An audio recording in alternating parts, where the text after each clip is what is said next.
So welcome to the Committee for Sydney's Global Series. I'm Sam Kernahan, Director of the Committee for Sydney's Resilience Program. Before we get started, I'd like to acknowledge the traditional owners of the land, wherever you may be tonight. I'm on the land of the Gadigal people of the Eora Nation, and I pay my respects to their leaders, past, present, and emerging. It's great to be with you this morning, hosting this global conversation for the Committee for Sydney. As you may know, this is our free public webinar series. We started running free webinars at the beginning of the pandemic last year, motivated by a desire to share information and create windows for discussion in uncertain times. And it's indeed very timely to have esteemed author and Professor Daniel Aldrich with us today. Here in Sydney, we're grappling with the latest COVID-19 outbreak, which has put the city into its second full-scale lockdown as the state tries to balance public health and economic outcomes. Equally, parts of Sydney and surrounding regions are still trying to recover from the extreme floods earlier this year and the bushfires and floods from last year. It's been a challenging time. And while it's winter here in Australia, many communities are also looking ahead to next summer as reports from across North America are showing the devastating impacts of prolonged heat waves. So heading over to North America, it's an important moment to have Daniel Aldrich with us to share insights from his research into social capital and its role in enabling communities to withstand and more quickly recover from natural disasters. Daniel is a Professor of Political Science, Public Policy and Urban Affairs, and the Director of Security and Resilience Studies Program at Boston's Northeastern University. Daniel's also an award-winning author of 5 books, including most recently Black Tide, which focuses on the Japanese tsunami. While the outlook for more shocks is perhaps grim, not least with a changing climate making these events less predictable, Daniel has some good news about the capacity for recovery. After his presentation, there'll be time for questions, so please feel free to use the Q&A function to share yours. Daniel, hello and welcome. Thank you so much, Sam. Are my slides visible? They are there and they're just, I think, about to go full screen. There we go. Okay, great. So first of all, thank you all so much. I really appreciate your audience tonight. Please feel free, my email address and Twitter handle are both right now on the screen. If there are questions you don't have time for, or maybe they're more private questions, feel free to use either to connect, Daniel Aldrich at Gmail or Daniel P. Aldrich at Twitter. So first of all, a little bit about why I care about this idea of shocks and crises. Now, over 15 years ago, in the summer of 2005, my family and I moved down to New Orleans, Louisiana in July, which was really bad timing because less than 6.5 weeks later, that city of New Orleans was destroyed when the levees nearby broke and all the water flooded in and destroyed our home and all the homes in the entire city. About 80% of our homes were damaged. This is actually an image of my home. Those strange cross-hatching that you see, that's the rescue workers marking our house safe in the sense that there's no one trapped inside. So we did get away, but that moment of having to evacuate during a shock and the process of recovery made me wonder what it's like, not only for myself as a survivor of an event like this, but also around the world, how things have gone. So I'll begin by saying, typically we approach disasters from one of 2 wrong angles. And the first approach that we often hear about is the individualized approach. Maybe you've seen this kind of messaging before the fire season or in North America, before the hurricane season, or in Japan, before the tsunami season, which is all the time, which is that you should be ready. Somehow you should have things ready to go. You need to have a kit, water, a hand-cranked battery charger for your cell phone, all that kind of stuff. This is a pretty typical messaging in most nations, whether it's in Europe or in Asia or in Africa, that we should be ready individually. At the other end of the same spectrum of preparedness is the argument that the government will keep you safe. This is one of my favorite images from the work that I do in Japan. Japanese grandmothers are called oba-sans in Japanese. And if you use the oba-san as a measure of height here, that wall is about 6 oba-sans tall, which is about 15 to 16 meters. That's pretty good. Japan's built $240 billion US worth of these kind of seawalls along Japan's coast, both before and after the tsunami, which I'll talk about in a few minutes. And they've told the citizens, right, we have this under control. We've built these kind of seawalls. So I would argue neither approach actually is the right way to think about disaster preparedness or recovery. In fact, what I'm going to argue tonight is resilience comes not from the individual and not from the government, but rather from our networks, the people that we connect to. And we can divide networks into 3 types of connections: bonding, bridging, and linking social capital. Now, bonding social ties connect people who are quite similar. So people from the same background, the same ethnicity, race, religion, schooling, all that kind of stuff. People that you know really well, they look like you, they sound like you. The good thing about humanity, of course, is we have bridging ties, going beyond our family, going beyond our kin and our people, to people from different areas, different locations, different approaches to life. These might be through a school, a workplace, even a club. Maybe you like soccer, or as you call it, football. Maybe you like to go to the opera. Whatever you like to do, those kind of connections, often called weak or thin ties, are also really important. The third type of tie is vertical, where bonding and bridging are horizontal ties, people of the same levels of power. Linking social ties, in contrast, are to people with authority and control. I'm going to argue tonight that our ability to get through, to survive, and to thrive during a shock is really a function of the bonding, bridging, and linking ties that we have. How is that possible? Well, first of all, after any major shock, a fire, even a car accident, a major tsunami, the building collapse in Miami recently, after any major disaster, survivors have to understand what they want to do next. Do they want to stay in that location where they're vulnerable to future disasters, or do they want to go someplace else? We call this the exit or voice decision, made after Albert Hirschman. Why is exit such an interesting strategy? Well, if you've been through a shock already, staying in that area as things slowly get back to normal, it could be months or years, has all kinds of costs. There are financial costs to being there. Oftentimes, even with insurance, there's a big gap between what the insurance will pay, what it actually costs to rebuild. The psychological costs, right? Being in the same place where you lost a loved one or a pet, or your home has been destroyed, or your business is in shambles, being there every day is very hard mentally. And finally, there are opportunity costs. Every day you're in a damaged neighborhood. You have no clients, you've got no customers, no one's buying your lattes, right? You could be someplace else, someplace having a fresh start, right? So exit is very, very strong option for people after a shock. The option beyond exit, though, is what we call voice. Voice is when you stay in a damaged area, a vulnerable community, and you work to rebuild. Why would you choose to stay and rebuild? We've found around the world people with stronger bonding and bridging ties, a sense of place, a sense of belonging. Those individuals stay even in vulnerable communities. My favorite example comes from Fukushima in Japan, which, as you know, had a nuclear meltdown on top of an earthquake and a tsunami. People that I talked to there that survived said their homes are there. The graveyards of their ancestors are there. They want to go back, whatever the costs are. That's a pretty extreme example. But anyway, exit and voice, very first choice, strongly influenced by the kind of connections that we do or don't have to the community. The next reason these kind of ties matter is because of collective action. Many of the challenges that we face during and after a disaster can only be solved if everyone works together at the same time. Think about wearing a mask. I know that there are lockdowns coming right now to Australia. We've been in outer lockdown in Boston for quite some time.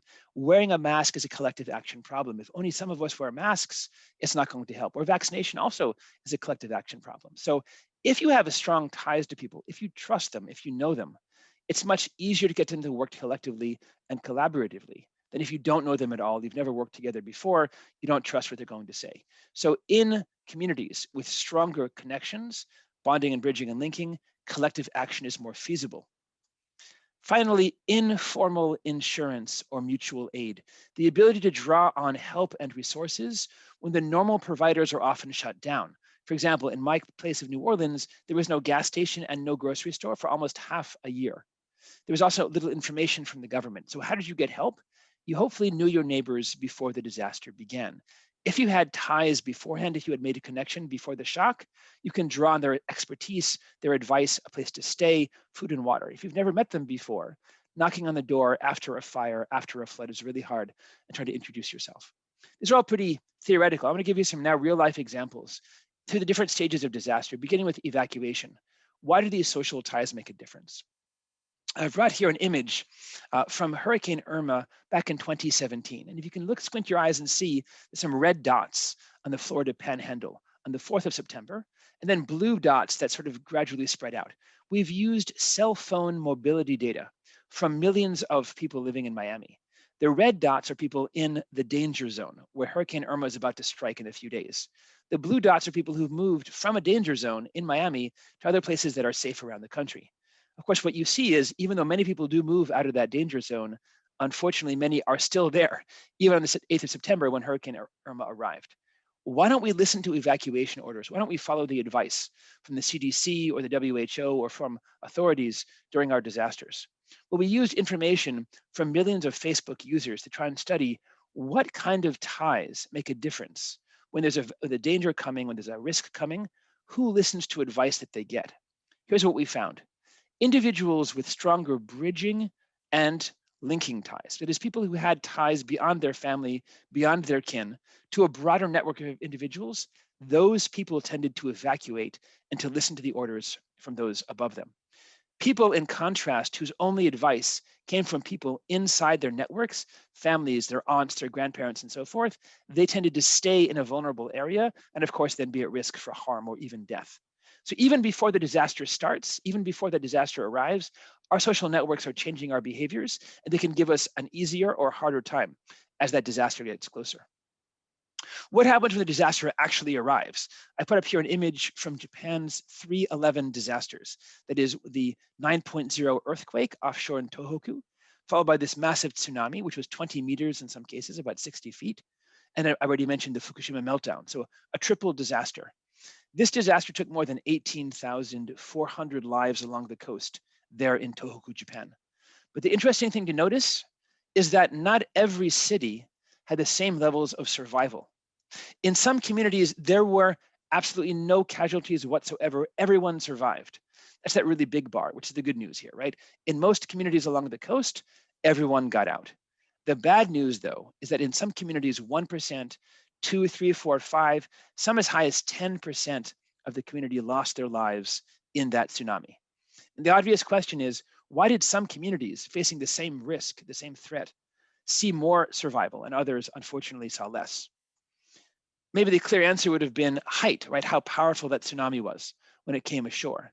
In fact, that doesn't answer the question very well. We see some communities here with very, very high tsunamis, 20 meters like in Tanohata there far on the right, or even lower tsunami levels like Iwanuma on the left, the same levels of casualties. And we even see some of the highest levels of mortality coming in the medium and low levels of tsunami. So by itself, the height, the power of the event isn't enough to explain mortality. The benefit of being a social scientist like me, someone pretty annoying, I hang out in people's homes and I ask lots of questions. So for a year and a half on a Fulbright, I was in Japan asking questions. I speak Japanese, I forgot to mention that. And I asked people the same question over and over again. What helped you survive? Or what happened to your family member who didn't? I got a lot of different answers, and here's kind of my grouping of them. Some people went to the idea of physical infrastructure, right? Having big seawalls, berms, dikes, right? These large, massive projects that kept people safe. If you had that there in place, you're going to be okay. Underneath that is Japan's parliament, called the Diet, the Kokai in Japanese. Some people argued that politics had played a role. Certain communities were favored by the party in power, others were not. Beneath that is the image of the wave height. Many people continue to argue to this day that what matters was how powerful the tsunami was. The image in front of us is another obasan, a grandmother. And of course, demographics might make a difference, right? People who are older, who are elderly might be more at risk than those who are younger. Some towns might have older populations.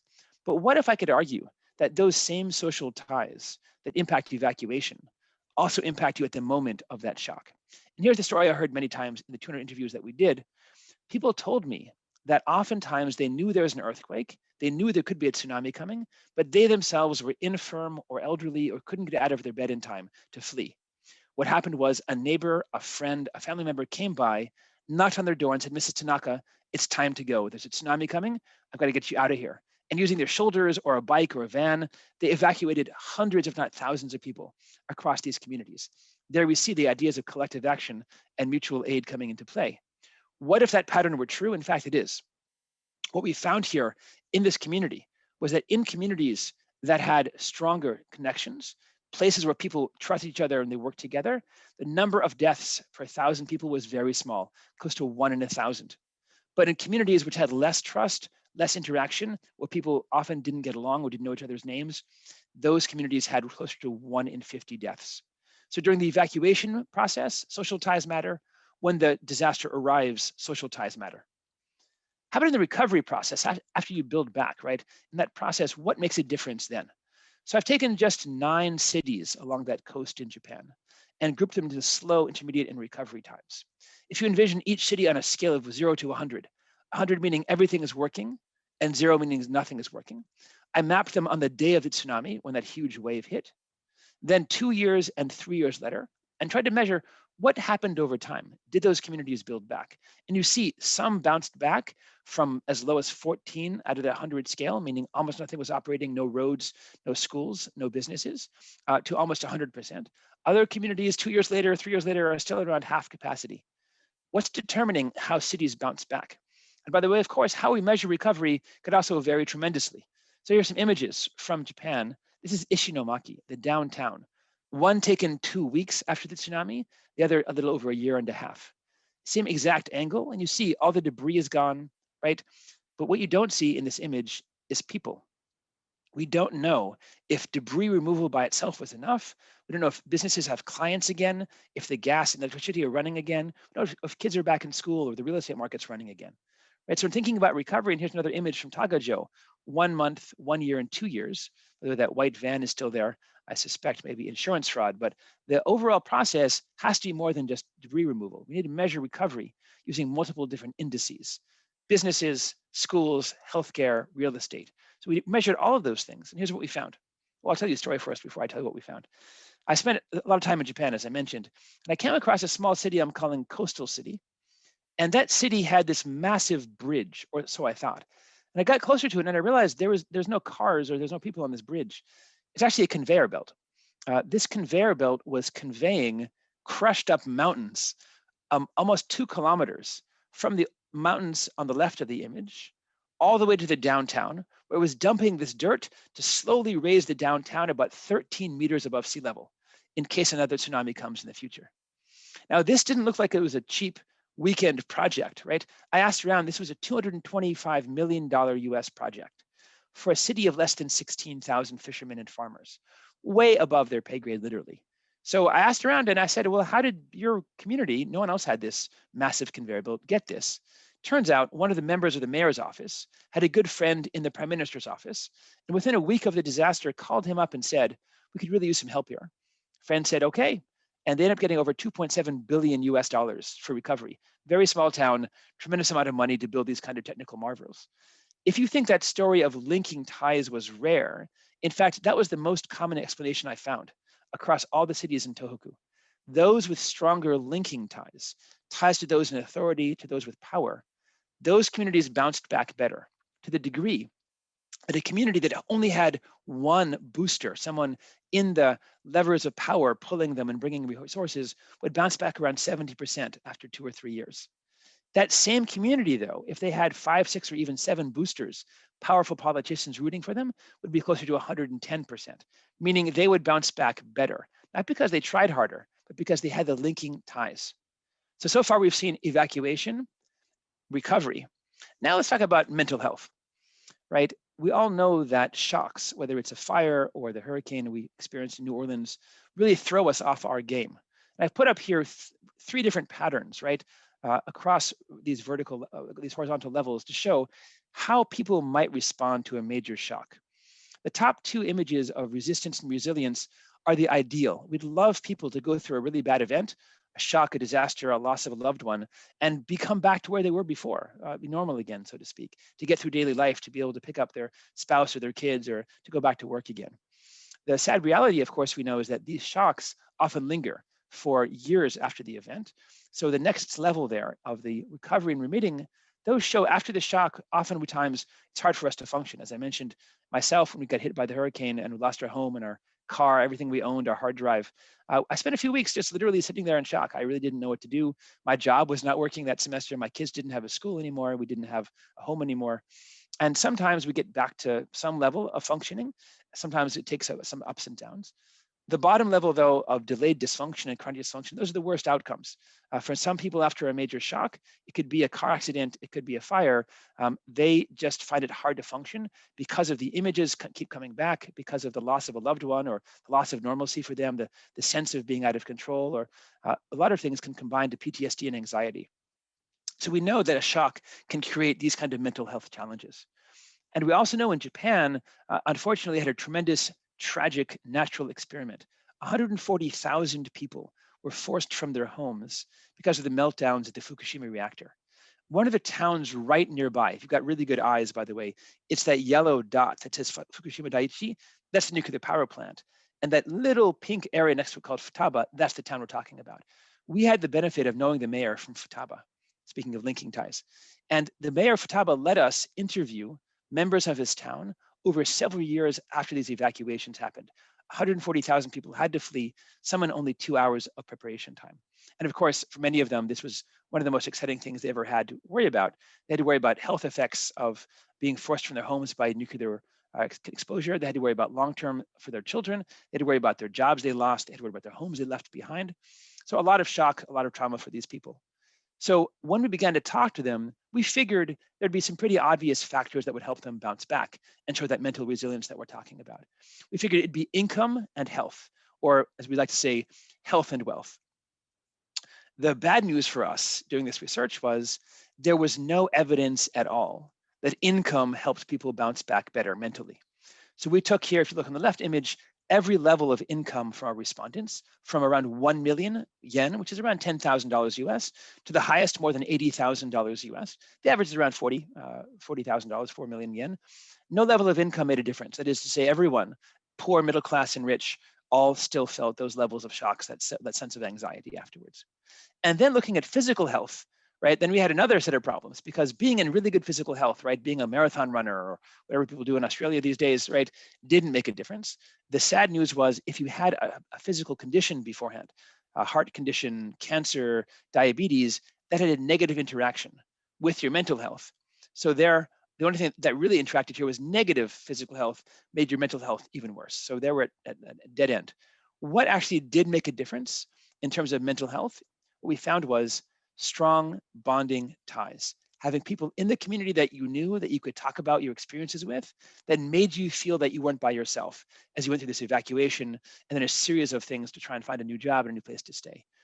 So here we've seen over time at every stage of disasters and shocks, before it arrives, when it's there, the recovery, mental and physical, we say that these social ties make a massive difference. Okay. You're probably thinking, well, right now you're about to go into lockdown. Here in North America, we've been in and out of lockdown for a while in Boston. How about COVID-19, right? Do COVID-19 pandemics have the same kind of patterns vis-a-vis social ties that these other shocks, whether it's a hurricane or a tsunami or a meltdown? The cool answer is yes. And here are some images from papers we just published these last few months. The one on the left shows the following. Communities that have stronger linking ties, that is, where you have ties to government officials, to people in the CDC or WHO, where you trust people who give advice, those communities have fewer cases to begin with. That is, there's fewer breakthroughs where individuals get sick, because what we're finding in these communities is that people are able to follow the advice and able to do things that can do keep the COVID-19 from getting to be a problem. That's the first stage. So stronger linking ties across a number of communities keep out COVID-19. The next image is in test positivity. Once COVID-19 breaks through, once people get sick and come back to the community, or a doctor or a nurse is exposed and they expose their colleagues, what happens then? So the interesting thing for me is that every type of social capital in every city has a negative impact on positivity rates. So what's happening here? We can tell you a lot of interesting stories from our qualitative research, but the simple answer is like this. People in communities of care, where they have neighbors who are concerned about them, they get good advice on what to do. They're getting help to stay safe, not to go out, to go shopping by themselves. They're getting groceries or food or toilet paper delivered, medicines coming in from the pharmacy, rather than them having to go out and expose to those kind of things. Then the bridging and linking ties they have bring in more information, right? When they might be tempted to try something different, maybe take off that mask, right? Maybe skip the vaccination, they're getting advice that they're listening to. So across North American cities, bonding and bridging and linking ties made a measurable impact on positivity rates in COVID-19. One step further I didn't show on this slide is even the death rates that we're finding are strongly influenced also by those ties in the community. I want to pull toward a conclusion here, though, because I want to have time for questions.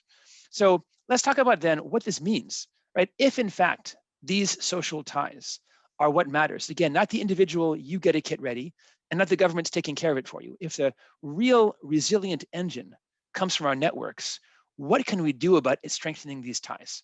That's where I want to go right now. Here are 6 different programs, interventions as we call them, that we've tried out around the world to make our social ties deeper and stronger. Hopefully some of you might recognize the man with the red sweater. That's Mr. Fred Rogers, unfortunately now deceased, but when I was a kid, this is a very long time ago, he said to me every morning, "Daniel, be a good neighbor." We didn't say Daniel, but he said, "Be a good neighbor." And what does that mean? It means the first responders to shocks of all kind. When my wife dislocated her shoulder, we had a fire in the neighborhood right behind us. The first responders that we find are our neighbors. Long before firefighters or police officers, whoever else is there, get there, neighbors can be there for us. The sad thing, though, is in most communities, whether in Australia, in Japan, Israel, or North America, most urban dwellers don't know their neighbors. Now, of course, right now, if I asked the 60 of you out there, please, put in the chat if you can name 10 neighbors' first and last names. I'm sure all 60 of you would type in, yes, of course you know their first and last names. You've been friends for years. You go to each other's houses all the time. You eat Jello pudding, whatever. That's great. The sad reality, though, is fewer than 1 in 8 urban dwellers around the world know their neighbors' first and last names. That's the very first stage to building stronger social ties, is the micro local level. Do you know the people who live right nearby? Because again, if there's a fire, a shock, a flood, those immediate neighbors will be the first on the scene to give help, or you'll be the first to help them. So the first level is the neighbor. The next, oh, by the way, I believe you have Neighbor Fest in Australia, if I remember correctly. So maybe that's a good way to build those ties if you don't have them yet. Next level up, the next image is the neighborhood. Now that image that you see is of a block party. What's a block party? We close off the street to cars. Only pedestrians can go there. As you see, the people's lawn furniture is in the middle of the street. We bring out the Barbie, put on some shrimp or tofu, whatever we eat these days. The kids get out some games and balls. The adults talk around to each other. So we think this strategy is so successful. In San Francisco right now, we built a program called Neighbor Fest. Look it up, Neighbor Fest. We'll give you $5,000 every year to hold this kind of party. Why? Very simple. We cannot prepare the city of San Francisco for the very likely massive earthquake that's going to come in the next few years. But what we can do is build social ties. How does a party build social ties? Well, someone's got to get the guacamole. Someone's got to bring the chips. Someone needs to get the furniture and the permit for the loud music. Someone's got to get the bounce house for the kids. Someone's got to organize the playrooms, right? You can begin to see in the neighborhood who is and who isn't active, who needs help getting outside their home and meeting those new neighbors who moved in nearby, who's already active and knows everybody else, right? Just the act of organizing an event gives you information about the local area. And Neighbor Fest, which now, by the way, is in my town as well, at Boston, both of those Neighbor Fest events help people know new neighbors well beyond the immediate neighborhood where they're living. Neighbors, neighborhood, next level is urban planning. We know from now years and years of research, from Jane Jacobs, from Oscar Newman, from my new book project, that the physical infrastructure around us strongly determines the kind of lives that we live socially. Give you a very simple example. One of my students, Courtney Page Tan, and don't worry, she was okay after this, she had to count every tree in the city of Cambridge. Why? Because we theorized that trees provide shade, and Cambridge gets really hot in the summer, right? And we didn't think people want to stand outside in the shade and talk to a neighbor, or anywhere for that matter. So we asked Courtney to figure out where are the shadiest areas, not in terms of crime, but in terms of shade from the tree. Then we began to try and figure out where are people building new social ties? Where are these social networks being generated? Of course, it turns out where there's shade, people have a conversation. So her project, which is now public, and she has a job now, it's okay. She did all that work to figure out physical infrastructure literally can reflect light away from social infrastructure. We know from the work of Jane Jacobs that cities provide third spaces, right? Where people can get together and talk and have spontaneous conversations, right? They give you a sense of connection, dog walks, nature parks, biophilic areas, green roofs, everything that we can do to give you more space in a city. Those are ways we can build these kind of ties. One last argument in this area is the following. If you live at the end of a long driveway with some kind of garage, I guarantee you know fewer neighbors than if you live with on-street parking and a porch, right? Because just getting out of your car, you see Jim or you see Jennifer and you say hello, right? What's going on, right? That process of greeting your neighbors itself is reassuring you that people are paying attention to what's going on. Your home wasn't broken into when you were gone. They know who you are, you know who they are. Again, these micro interactions strongly determine our overall levels of trust. Bottom left is a very boring meeting, maybe like this one for you. Someone's talking and you're checking your Tetris scores or playing on Facebook, but we know that civic engagement lives in democracies. If democracies lack people going to meetings, they lack people asking questions at zoning boards and education boards, if that happens, then we don't have democracy left. We need people to show up. So part of the ways that linking ties get built, trust with authorities, is by interacting with those authorities, knowing who representatives are, going to their events, asking questions at public meetings. So our lab encourages people to build meetings that are accessible and interesting, maybe unlike this talk. Next, bottom one is the role of faith-based organizations, FBOs as we call them. We know that at least in North America and some parts of Europe still, that these churches, synagogues, mosques, spaghetti monster events, they all play a role in people's social lives. Easier to organize one of those groups than build a brand new one. Finally, on the bottom right-hand corner is what we call community currency or time banking. Lyttelton, New Zealand, for example, I believe, had some very strong work after the Christchurch earthquake. This is from Toronto. So if you volunteer for an hour in Toronto, you go nearby and pick up garbage, you volunteer for an hour at a shelter, you might get 5 Toronto dollars. Those dollars can't be spent at McDonald's or Burger King or some kind of chain. They only work at local mom and pop stores, grocery stores, maybe a farmer's market. What happens? You are now volunteering more because you're getting an incentive. You're getting literally paid in these local currencies. What happens to local currency when you get them? You give them to a local business and it spends them at local businesses, creating a virtuous cycle. Now, all 6 of these kind of interventions, neighbors, NeighborFest, urban planning, civic engagement, faith-based groups, and community currency and time banking, they can increase trust as much as 15%, even in very, very challenged urban areas. How do we know this? Because we've done experiments now around the world. With funding from the World Bank, we began in Japan with work of Emi Kiyota, the project called Ibasho, where you see here our spring chickens who run our program. These are our board of directors. You have to be 65 or older to join. These groups came together after a major shock and built a community center where they ran the programming. Our job was to record changes in the social fabric. This was so successful at building social ties that we now have examples in the Philippines and Nepal as well, and even hopefully in California quite soon. So Ibasho is proof that our social ties, our communities, are not set in stone. We can connect to each other. We have the ability to work together collectively and to build these kind of networks. In fact, I can even show you 2 of the outcomes from that Ibasho project. One, the number of friends that you have, that is to say, the breadth of your network expanded by being more involved in Ibasho.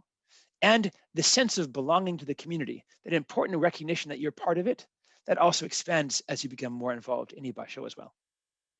Okay, I want to wrap this up. I've tried to argue today that even though the most common approaches to disasters that we hear about are individualization and government run, the reality is it's in the middle. Our networks, our connections drive the abilities we have to connect. And there are horizontal and vertical ties. And those different ties play different roles at different moments. So the horizontal ties we have to neighbors, to people nearby, they help us literally in the processes of surviving, getting out from a shock, and in building a sense of normalcy, right? How do those Fukushima survivors build back that? By having people nearby to go through that shock with. The vertical ties to decision makers are really important as well.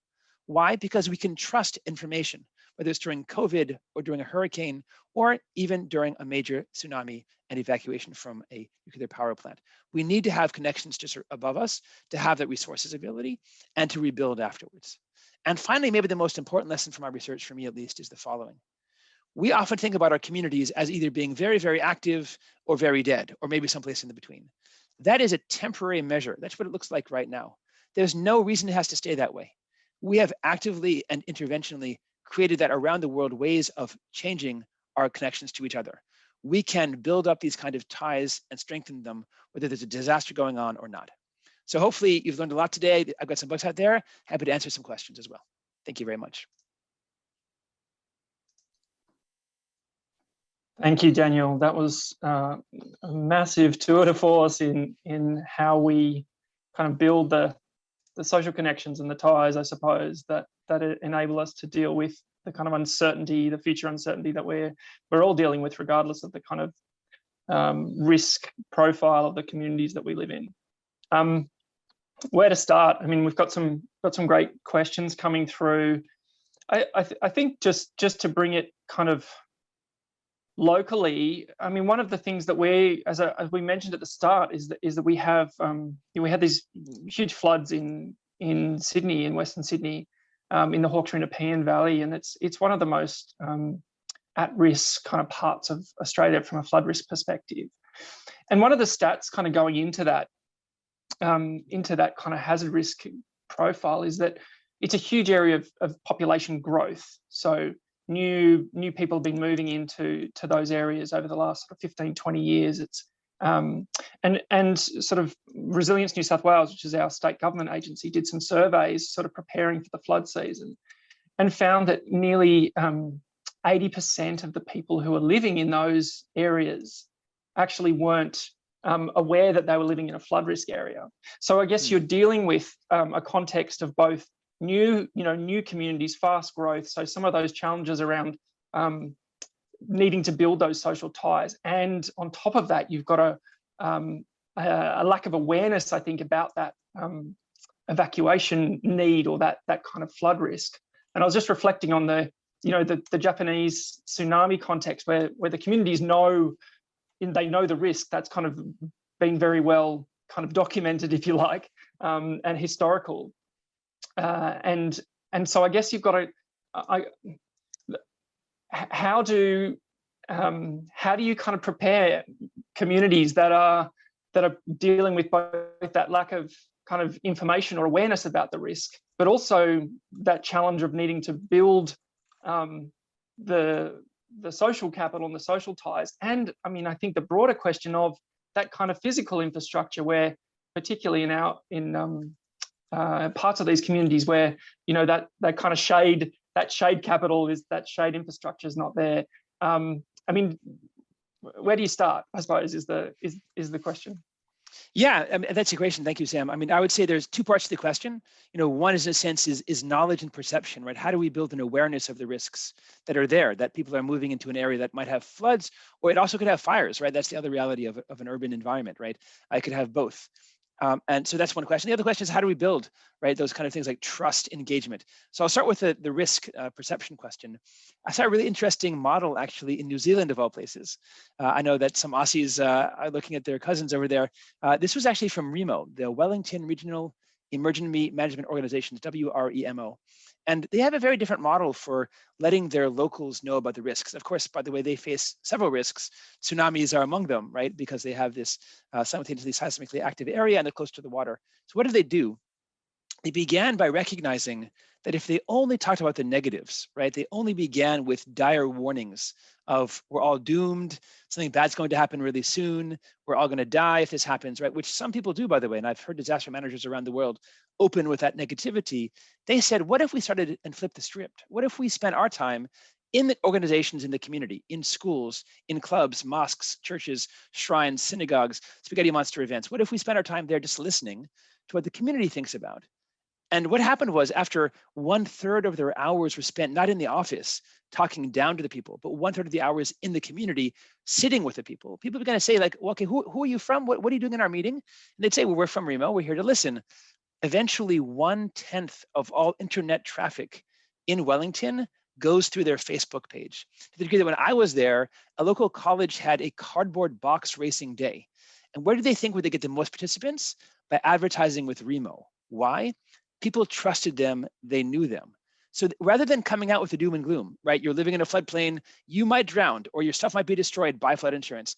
REMO began with the recognition of, we have to have people know who we are, that we're here for the long term, that we're built into this community as members of it. And once that was established, then they could say, hey, by the way, today's lesson is, have you checked your flood depth recently, or have you looked at your insurance plan, right? So it's a very clever way of thinking about this. Again, risks, not from a top-down perspective, where our job as experts is to tell the community you're at a flood risk, but to listen, to build the trust. And then when people come to us for listening and advice, then we say to them, hey, by the way, this is what you could do. That's one thing. How do you start building? Every community's way of building social ties is quite different. So for example, in Japan, they have chonaikai, which are sort of these neighborhood watch associations. I don't have that at all where I live in Boston, but we have a neighborhood association that we built here, right? Very different format, but I need to know what's going on there, right, in Sydney, in these communities, what's interesting to people. For example, our bars where people, at least before COVID, used to get together. Is that where things happen? Is it club meetings? Is it outdoor events? Is it concerts, right? I want to think through, how do I build ties and trust? I want to use what people would naturally go to, right? I don't want to build something new that no one cares about. I don't, let's say you love Legos, but you're the only person in the community. Having a Lego party probably is not going to work to build those. So I want to know a lot more. What's happening in the community itself? What are people naturally clustered toward? Are there outdoor events already that are happening? Are there sports days, right? Are there festival days? So I want to build on locally interesting, local interesting events and use those as ways, right, to build those trust over time.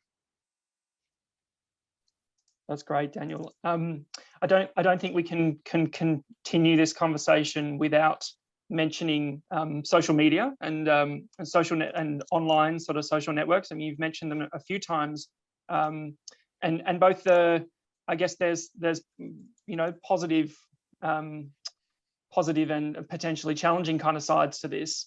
But because in this age of social media, how should we envisage the role of social media and sort of online virtual communities in the context of building social capital, particularly when you're, so focused?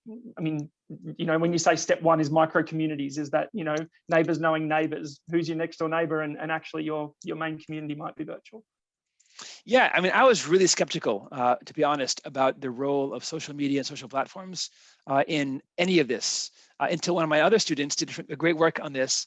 And basically what's quite interesting is the following. What we found is that people who in IRL, as my kids call it, in real life, are active. They're knocking on doors during COVID. They're delivering toilet paper and medicines. They're also active online, asking people, are you okay? I heard a family member died. Do you need a food delivery? Do you want me to come by, right? The same people who, quote, in real life are doing things are also the ones online communities. And if you're introverted in real life, so to speak, and you don't know your neighbors, maybe you weren't a lurker also on Reddit or on wherever, kind of places that you are next door, is Facebook, Twitter, Instagram. So oftentimes, our behaviors are actually quite similar across the two. And we discovered was those online networks, especially for people, by the way, who are not or less mobile, right, or less able to get out in the community physically, they can be incredibly powerful sources of emotional support, of financial support, of advice. So yes, these kind of communities that might be micro-local online, especially again for people like, for instance, the elderly. I know for some of my relatives who couldn't get out during COVID, Facebook affinity groups, whether it's about cars or about sports, gave them something to look forward to every day. And we need that, right? Human beings are social animals. Like we said this, thousands of years ago with Plato and Socrates. We are social animals, and the way we do that right now might be through Facebook. Now, I would caution listeners, right, that if your only connection to the real world, so to speak, is through a Facebook affinity group, right, I think we also need to think through, how do we make sure that we get outside of that thing, right? For example, if I have a fire like we did, as I mentioned, two doors over, my Facebook affinity groups can't help me in the 20 minutes it took for the fire to spread, right? I need neighbors nearby as well. So this is the danger. The double-edged sword is, it's easier in some cases to find an echo chamber online.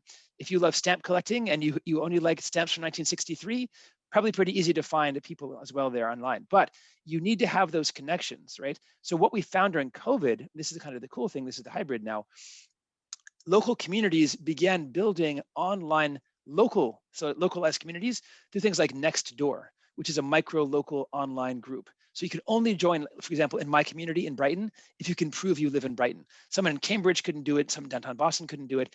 And then we can say, oh, my neighbor, he didn't do well last week during the heat. Who has an air conditioner they can lend to him? Or is there a pool nearby he could go cool down at, right? So that was a great use, right? When you can use a positive impulse in the physical community and then use the social networks online as a way to get that out to a broader number of people. Yeah, that's brilliant. We've got a question from Alex Lawler talking about COVID lockdown, which I'll just take, which builds on that current response. So COVID lockdowns highlighted the need for different types of space for community in lockdown, particularly for high density communities. Do you have sort of outdoor rooms, balconies? Do you have successful examples of different types of spaces that encourage community engagement? Yeah, this is a great question. And this goes back to the question about physical infrastructure that we mentioned before. And by the way, some of us now call this social infrastructure. Parks, dog walks, biophilic parks, ponds, lakes, outdoor areas where kids can gather. I'll give you one example from my own life. My son, my fourth child, my youngest son, plays judo, the Japanese grappling art. And of course, they can't grapple. During COVID-19, they couldn't get together at all. But there was a park nearby where their practice normally met. And all 15 students met there over the last year, outdoors, more than 10 feet apart in a huge green space. And they practiced by themselves, but near their friends. They had that sense of community. A community that lacks those, and by the way, we know, unfortunately, social infrastructure is not equitably distributed. Communities that are typically, in America, people of color and the poor, often those two intersect in North America, lack those kind of resources. So we know that one of the things we should be building, it's great to have President Biden's great infrastructure plan to build roads and dams and bridges. Those are important, of course, but also physical infrastructure, that green space in cities, meeting places, people dog walks, national parks, public pools, right? Those are all things that we need to be investing in. If we don't invest in them, right, and we have communities where there's no space for people to interact, whether it's during COVID or during the normal year, right, we're going to really have a problem, because then, first of all, during a pandemic, of course, we lack that space. But then during the rest of the year as well, there's no chance for them to talk in that shade or to talk at that pool or to talk in that library and to build those kind of trust. Yeah, absolutely. And I think we won't go, unless there's a question about it, we won't go down the path around heat waves, but certainly, there's what I've been hearing, certainly in the context of, areas of Sydney that are particularly prone to heat waves is that lack of kind of social infrastructure to actually deal with the scale of need that's needed for how you actually enable communities to shelter, in cooler areas, the kind of scale of the community that needs that kind of. And one 30-second point of that, the heat wave, just one of my colleagues, Eric Kleinenberg, has written an amazing book called Heat Wave, actually, on the 1995 heat wave in Chicago. And what he found mirrors exactly what's happening right now, which is that in a heat wave, it's not being elderly that will kill you. It's being elderly and having no social network. So among the elderly people who passed away in Chicago, it's not that they were just elderly, it's that they didn't have people to turn to as it got hotter, if they didn't recognize it was getting hot, or that could give them resources, a cooler apartment with an air conditioner, a place to cool down in a pool, a civic hall nearby that was in the shade, right? Those individuals who passed away were individuals who were both elderly and isolated. And I think that's the overlook that we often forget about. Great. There's a bunch of other questions. Let me try and get to them. So staying with the kind of higher density environment, and then we'll kind of think of the lower density. So from Jess Miller, who's a councillor here in the city of Sydney, what are 3 things that you might do to enable ties in very high density, ties to develop in very high density situations where communities are very transient, and how can local government best kind of play a role in this? This is a great question. Actually, we're actually experimenting right now with this, with a new thing here. So my answer is 2 words: affinity groups. Affinity groups, meaning like this. We know even in transient communities like students, for example, or short-term residences for doctors, that they have still interests, hobbies. And I'll give you 3 that almost always work: travel groups, wine drinker groups, and pet groups. And we've been giving advice right now to private apartment owners during COVID. How do we keep people engaged in that building, even if they can't do those things? People love to talk about what interests them, their hobbies, right? Whether it's stamp collecting, whatever. Wine drinking and traveling and pets, those cover a lot of the population of North America. Most of us do one, if not all 3 of those at the same time necessarily. So one thing to do in high density situations is to encourage the formation of affinity groups. What can the local government do? It can start investing in what I'm calling civic infrastructure. Give more money to NGOs, less money to things like the physical infrastructure kind of stuff, less money to stuff that's maybe a little more less critical for society. Start investing in these bottom-up community-based organizations. Right? It shouldn't be right now, as we have it in many societies, that community organizations pick up the slack left over after the budget stops for the local government. Local government budget should begin by recognizing the power of NGOs to make the city a better place. Our societies, our lives would be much, much worse without all the things we've been talking about: physical infrastructure, social infrastructure, civic engagement. And that's not going to come from a local government official or a regional or national official. That's only going to come if people have the space to meet, the resources to meet. The other thing I would talk about, by the way, is also work-life balance. This is a crazy thing to have to talk about. So many people, unfortunately, their lives are 60, 70, 80 hours a week or a long commute. What can governments do? Stricter zoning laws, walkable cities. You should work and live in the same area. It should not take you an hour to commute, especially via car, right? To get in, you should be able to live where you work, and that's a question of affordable housing. Cities should be built so that people don't have to spend an hour. We have many studies now that show for every 30 minutes you spend on a commute, that's 20 to 30% less likelihood of engaging in the community where you live. Meaning if you're on a train or a car for 2 hours a day, you don't feel like getting out and going to a meeting at the end of the day or going to your friend's house and having a beer, right? You just want it, you're done, right? So the more cities can do, and this is a local government question, to zone in compact, walkable, dense cities with that social infrastructure, parks, biophilic spaces, green areas, shade, then they're going to build an environment where people want to build local ties. Oh, you get no argument from me, Daniel. I mean, listening to Paris and their sort of efforts at a 15-minute city is sort of being reflected here, and Sydney's kind of been focused on a 30-minute city, and in the way that it's thinking about its planning and its growth and kind of job density. And certainly, we're seeing huge issues around mental health to do with social isolation and coming from those huge kind of commutes as the cities are kind of growing, and expanding kind of in the same way that many kind of North American cities are doing. So, one of the things with COVID that we've found here as well, and this is picking up on Sarah Wilson's question, is we've been experiencing a surge in people exiting major cities and moving to regional areas. So, given the context of your questions before, your answers before, what impact is this trend likely to have on those social ties you've been talking about, given people may be breaking existing ties to make the move and then often live further apart in regional areas and kind of lower density environments? I mean, I'll be honest, I'm really worried about this trend. I know for some people it feels like they're going back to nature, but the reality is that this is the opposite of the compact, walkable city. Every North American who moves from San Francisco to the middle of nowhere, like Paradise, where the fires were a few years ago in California, is stretching out further the need for infrastructure, the need for 911 coverage during an emergency, right? The need for coverage from firefighters and all the other stuff that will come with that, right? So every time that we have that impulse, right, to move out to the countryside, to move out away, we are making it harder for the city to remain compact and walkable. That's one thing that bothers me. The other thing that I really worry about is if you're 2 miles from a neighbor, are you really going to walk over there to have a drink with them, right? Have you built yourself an environment where it's less likely to happen? We know that high density housing, whether it's in Singapore, for example, or other else, generates much more likelihood of interactions, even spontaneous ones.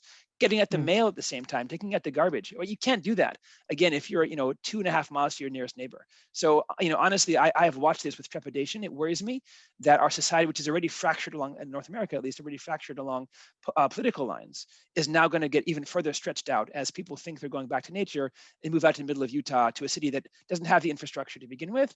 And maybe it now has a new divide, right? The newcomers and the oldcomers. What we need are, cities that have that creative high level of energy and interaction where people can walk and meet their neighbors. Yeah, absolutely. You're right. It's an interesting trend to see how that plays out, both in terms of the coverage of the services and in terms of those sort of social ties and social networks. It's an interesting kind of follow-on question in terms of that social science perspective. So from Dominique Hogendoren, you're a social scientist, but many of the disaster fields dominated by emergency management agencies. What's important about the social scientist's insight for preparedness and resilience? Yeah, I'm sort of self-interested here. One thing is I think we always try to work from interdisciplinary perspectives, right? So my work draws on that of engineering, sociology, psychology, urban design. I'm never going to think that I have it one political scientist by itself, for example. But more broadly, what I hope we can always share is the moving between social science, the practitioner world, and policy sphere and decision making. That is to say, my work hopefully is not going to stay on some shelf someplace for either my library or your library to have it there. What I encourage my lab and my students and my undergraduates and graduate students to do is engage in the cities where we live, engage with decision makers, right? Engage with the disaster managers, right? So that we're not just talking to ourselves. Right now, as we speak, for example, the Natural Hazards Conference is happening in Colorado in North America. Those are great places for practitioners, disaster managers, and scholars to get together and talk about, what works, what don't we talk about, what are we missing here? How do we break down these silos? So, I think that social science brings to it a curiosity about the world, an unwillingness to accept answers to that things as they are the best. We always want to look for improvement, but also a recognition that we need those practitioners and we also need the people on the ground to make the system work. Yeah, it's interesting, isn't it, that many of your responses to the kind of disaster preparedness to the resilience to the recovery are not about emergency management. They're about the kind of, as you say, the social networks. They're about the physical infrastructure. They're about the things that aren't emergency management, effectively. They're the things that happen in addition. It may not be that they even have the budget or the permission, so to speak, right, to engage in those kind of questions. Maybe the disaster managers can't talk about zoning. That's not their purview. But social scientists can push a decision maker. Why are we allowing people to move 20 miles outside the city bounds, right? Why are we covering that move? Why don't we encourage people differently? So yeah, I think we have that chutzpah, I might say there.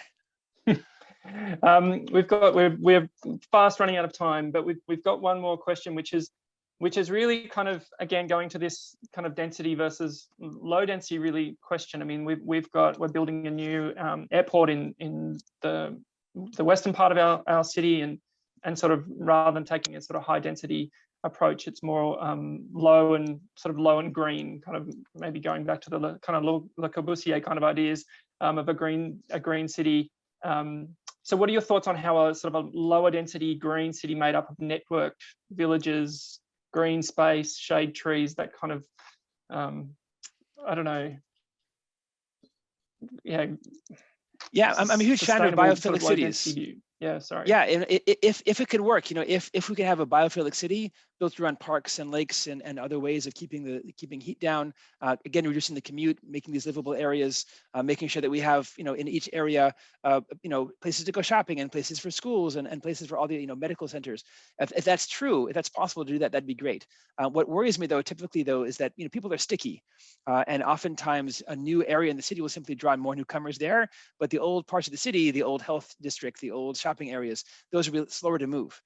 So, oftentimes, we've seen that social engineering, like in Brasilia, didn't go as well as we had hoped.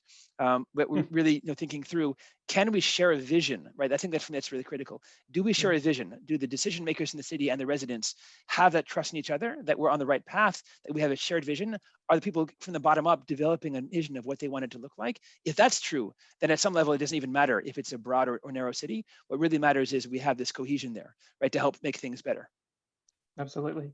I've got one last one, which is a very quick one before I close up, which is an interesting one. What's a spaghetti monster event? You've said that a few times, never heard that before. Yeah. So many of my students in North America are atheists. And this is in response to a variety of other laws. They pushed for the Church of the Spaghetti Monster. You can look it up. It's their argument that theistic systems are just as logical as a spaghetti monster. So my students always get a chuckle, because for them, they don't necessarily go to church, mosque, or synagogue, but they understand the concept that maybe they're more connected to an online affinity group for a spaghetti monster. Brilliant. I love it. Well, thank you, Daniel. I mean, I found this discussion absolutely fascinating and so relevant to some of the resilience challenges facing our communities here in Sydney. Unfortunately, that's all the time we have this morning or this evening where you are in Boston. This event will be on YouTube and the committee's website shortly. And if you're interested in finding out more about the committee's resilience program, please contact me. And Daniel's obviously given you his details and welcomed your contact. So thank you again, Daniel. Have a great evening and really appreciate your insights and time. A pleasure. For those Thank you all so much. Sydney, please stay safe, navigate this challenging period of lockdown. Thank you, Daniel. Thanks so much.